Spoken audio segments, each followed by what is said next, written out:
we cannot give you that feedback until you have had the conversation. And then we'll look and see what the inter-rater reliability is.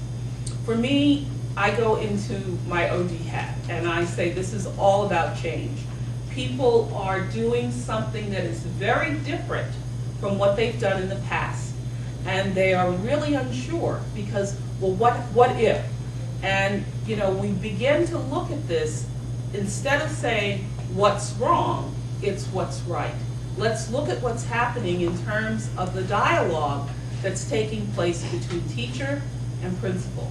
And the focus is upon the children and what's happening in that classroom. So for me, it's very exciting. One of the things that we've learned this first year is that some of our timelines we've had to readjust. FIRST is not the only thing that's happening in our school. There are lots of other programs that are going on. There are lots of other responsibilities that both principals as well as teachers have. And so we have to look at what are the time frames that we've set out and what makes sense and what do we need to change. The exciting part of using Danielson is that when it was identified, the goal is to roll it out throughout the entire school system. So it's not just going to be our first schools that will be using the framework for teaching. It will be used in all of our schools. The challenge that we face is making sure that we hold to the integrity of the instrument and make sure that all of the principals get the training, get the feedback, and become comfortable in using the instrument.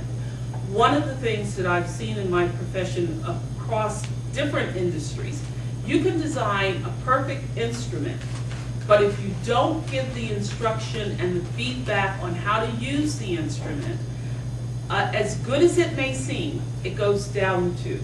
So one of the things that I push from the organizational effectiveness office is the importance of making sure that people feel comfortable using the instrument and they're given feedback and given an opportunity to come together and talk about the challenges that they may be experiencing. Some of the principals are very comfortable, others are not.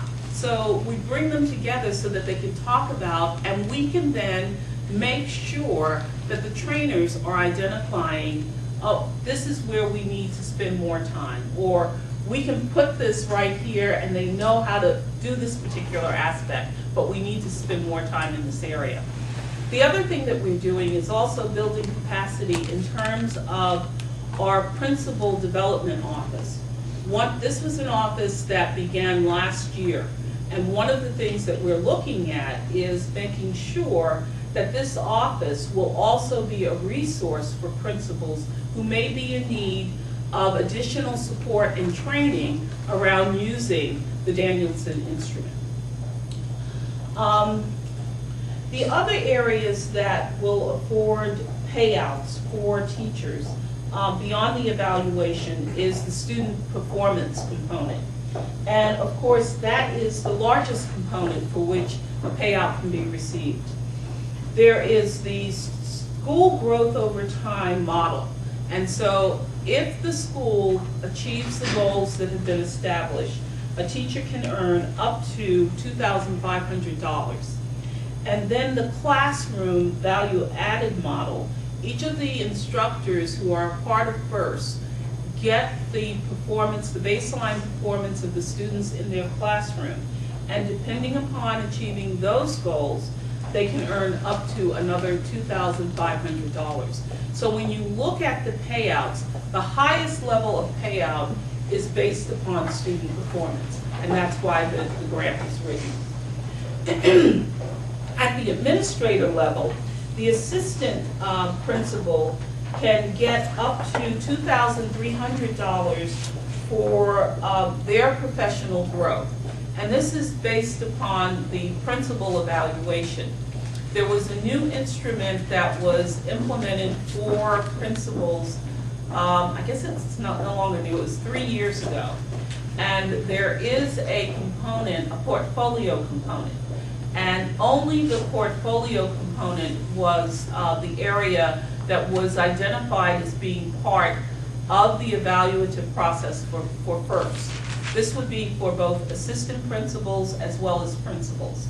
And once they put their portfolio together, the task force has identified members who will evaluate that portfolio.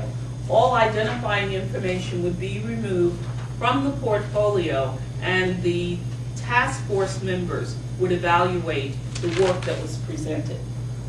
The principal, the assistant principal was eligible for up to $2,300, while the principal was eligible for up to $2,400.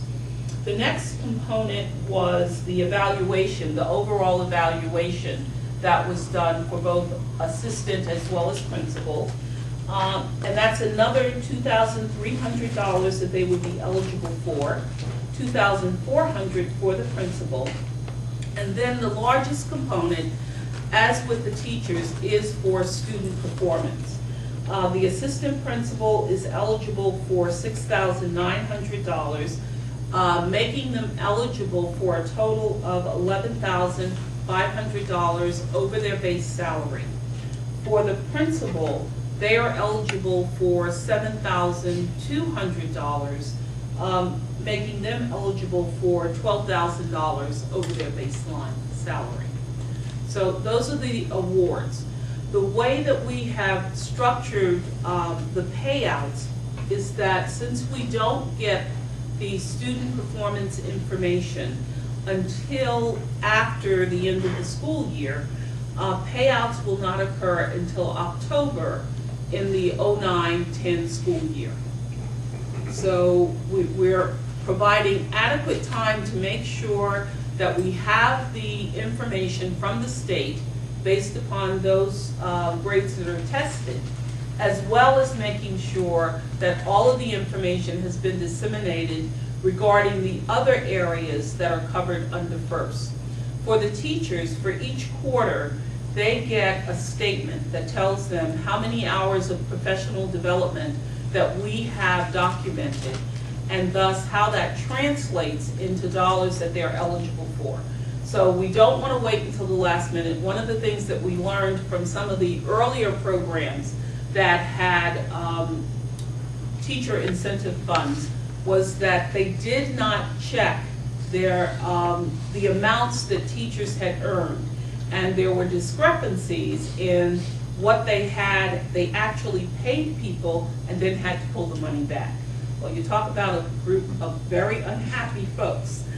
Needless to say, in designing our program, we wanted to make sure we were giving information, it was validated, so over time, every quarter, you will know how much is in your FIRST account and what it's based upon. And if there's any discrepancies, they can be worked through before we get to the end of the year, and you've calculated that you're eligible for $9,500 and we have you eligible for $7,500. So we're really looking at using technology more to follow through on the events that are occurring and allowing people to go in and look at their accounts.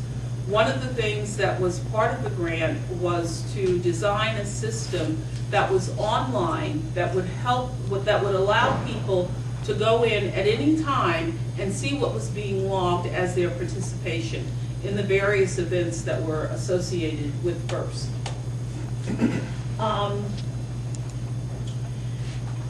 After the design of the program, let me talk a little bit about the selection of the schools. When we looked at the 42 schools that were a part of the grant, we wanted to make sure that in the first year we had a cross-section of schools. The largest number of schools, of course, were our elementary schools. And let's see, our pilot schools included 6 elementary schools, 4 middle schools, and 2 high schools. The high schools were the real challenge for us because in terms of looking at the growth over time models, that had not been done for high schools. So we're really on cutting edge if you want to call it that. We're really looking at creating a model that will allow us to look at high school classes and determining how you can measure growth over time. And that's a real challenge for us. With our elementary schools, it was, of course, much easier because you had an assigned teacher in the room.